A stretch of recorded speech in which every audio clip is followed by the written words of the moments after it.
Praise the lord. యేసుక్రీస్తు ప్రభు పేరట అందరికీ మనస్పూర్వకంగా వందనములు తెలియజేస్తున్నాను. ఈరోజు దేవుని యొక్క వాగ్దానము యెషయా గ్రంథము 54వ అధ్యాయము 10వ వచనం.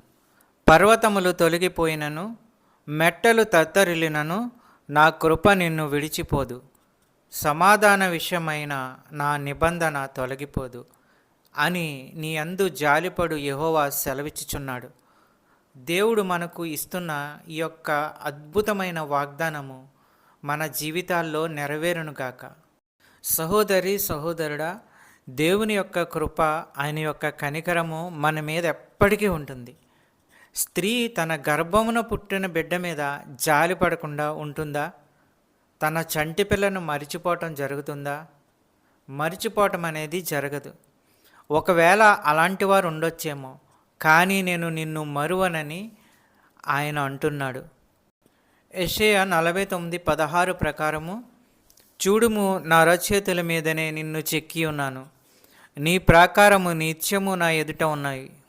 ఎఫెసీలకు రాసిన పత్రిక 2వ అధ్యాయము 4 ప్రకారము, అయినను దేవుడు కరుణా సంపన్నుడై ఉండి మనము మన అపరాధముల చేత చచ్చిన వారమై ఉన్నప్పుడు సైతము మన ఎడల చూపిన తన మహాప్రేమ చేత మనలను క్రీస్తుతో కూడా బ్రతికించెను.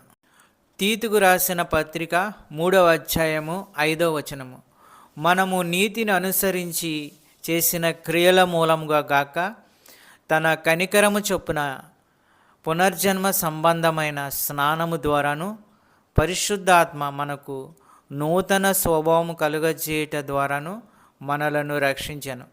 మనం ఆయన కృప వలన నీతిమంతులమని తీర్చబడి నిత్య జీవమును గూర్చిన నిరీక్షణను బట్టి దానికి వారసులగుటకై ఆ పరిశుద్ధాత్మను మన రక్షకుడైన యేసుక్రీస్తు ద్వారా ఆయన మన మీద సమృద్ధిగా కుమ్మరించెను. వాక్యమును బట్టి ప్రార్థించుకుందాము. పరిశుద్ధుడా, ప్రేమగల తండ్రి, ప్రేమస్వరూపి, నీకు వేలాది స్తోత్రాలు. సమాధానకర్తయగు దేవా, నీకు వేలాది స్తోత్రాలు తెలియజేస్తున్నాను. నా కృప నిన్ను విడిచిపోదని సెలవిచ్చిన గొప్ప దేవుడవు, నీకు వేలాది స్తోత్రములు, వేలాది వందనములు. ఈరోజు మీ వాక్యం ద్వారా మాతో మాట్లాడి బలపరిచి ఆదరించినందుకు, ధైర్యపరచిన అమూల్యమైన మాటలను బట్టి వందనములు చెల్లిస్తున్నాము. ఎందరైతే బిడ్డలు ఏ సమస్యల్లో ఉన్నారో, ఇరుకుల్లో ఉన్నారో, ఇబ్బందుల్లో ఉన్నారో, మీరే వారి సమస్యల నుండి విడుదల దయచేయండి. వారి యొక్క ప్రతి అవసరతను తీర్చండి. నీ కృపచేత ప్రతి ఒక్కరిని ఆశీర్వదించండి. నమ్ముతుండగా, విశ్వసిస్తుండగా అద్భుత కార్యాలు, ఆశ్చర్య కార్యాలు చేయండి. ఆర్థిక సమస్యల నుంచి విడుదల దయచేయండి. చిన్న బిడ్డల గురించి ప్రార్థించుచున్నాము. వారు స్కూల్కి వెళ్తున్నప్పుడు, వస్తున్నప్పుడు తండ్రి మీ దయాహస్తములతో వారిని కాపాడండి. మంచి క్రమశిక్షణ, చదువు, ఆరోగ్యము వారికి అనుగ్రహించండి. కాలేజీకి వెళ్ళే బిడ్డల గురించి ప్రార్థించుచున్నాము. మంచి క్రమశిక్షణ, చదువు, ఆరోగ్యము వారికి అనుగ్రహించండి. జాబు ప్రయత్నంలో ఉన్న వారి గురించి ప్రార్థించుచున్నాము. మంచి ఉద్యోగము వారికి అనుగ్రహించండి.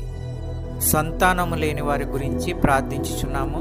ఆ కుటుంబంలో బిడ్డలను అనుగ్రహించండి, సంతానము అనుగ్రహించండి. అద్భుత కార్యాలు, ఆశ్చర్య కార్యాలు చేయండి. అనారోగ్యంతో ఉన్న వారి గురించి ప్రార్థించుచున్నాము.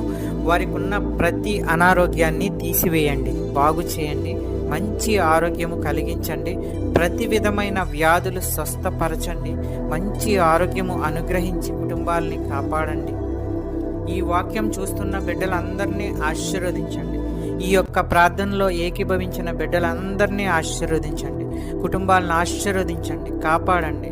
శాంతి, సమాధానము, నెమ్మది అనుగ్రహించి అన్నిటిలో విజయము దయచేయండి. ప్రతి కుటుంబంలో ఉన్న వారి యొక్క అవసరతలను తీర్చండి. పెద్దవారిని, చిన్నవారిని ఆశీర్వదించండి, కాపాడండి, దీవించండి. మా ప్రార్థన విన్నందుకు వేలాది స్తోత్రాలు చెల్లించుకుంటున్నాము తండ్రి. యేసుక్రీస్తు ప్రభు పేరట అడుగుచున్నాను తండ్రి, ఆమెన్. ఈ యొక్క వాక్యములు షేర్ చేయండి, సబ్స్క్రైబ్ చేయండి, లైక్ చేయండి.